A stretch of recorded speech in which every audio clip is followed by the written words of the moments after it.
Mohlabe standing by in Katlehong.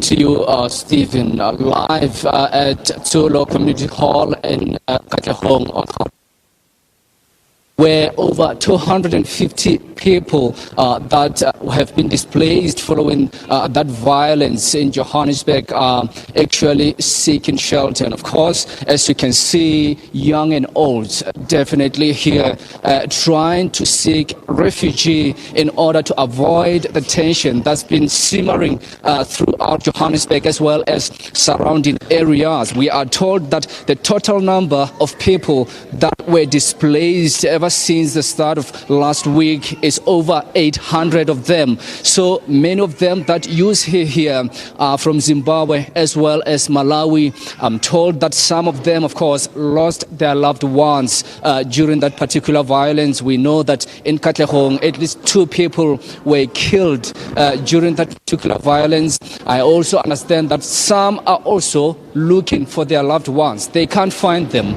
And obviously, getting into this particular hall here, you see faces wearing pain, anguish, anxiety. And of course, it's a call from them saying that, what did we do to deserve this? And I'm going to speak to those that are able to speak to us, because speaking to some of them here, you could sense tension and saying that they really plead with us not to speak to them. But few, of course, decided to speak to us. And one of them, I can see you have your child here, Peter. Yes. Just tell me, how come you are here? That is not good, sir, because those guys, they're banning our stuff, they're banning the documents for the cars, they ban the documents for the passport. How could you go home without passport? And to renew the passport is very expensive. We don't have that money. We are suffering here. We don't have a cloth. Only this cloth is remaining, and it's very swollen. So I don't know what someone must do. So those people are suffering here. I don't know what we can do now, because we are suffering right now. So that's why I can give the speech to the ABC. But tell me, I mean, you being here, how has it been like? I mean, I'm sure when you arrived in the country, and that's a question that I want to know, when did you arrive in the country and what was your purpose? Have you actually found that purpose useful for you and your family? I arrived here in South Africa 2012. It was nice and was stay nice with the people. We was not fighting. I go back home, I come back again. So those guys, they start to say xenophobia and what. They start beating us, banning us. 2 people already killed, and other people, they're even missing. We don't know even where they are, run away, or they're banning already. We don't know what's happening. So we already confused. What some must do? I mean, you were emotional earlier on when you told me about the confusion and frustration that is here, more especially looking at your family sleeping in this hall, something that you're not used to for a long time. Yes. You can see my son here. It's not even bathing. On 1 week, he's not bathing.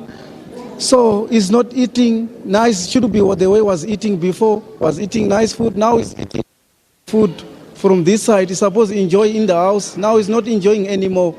And that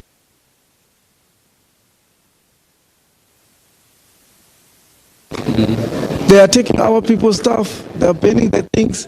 Check my son. It's only this is remaining. And he's even smearing because he's not bathing as should be bathed before. That's what I'm crying for. But do you have any plans to go back home? And if so, what is the situation that you really hope for going back home? What do you think you're going to find back home?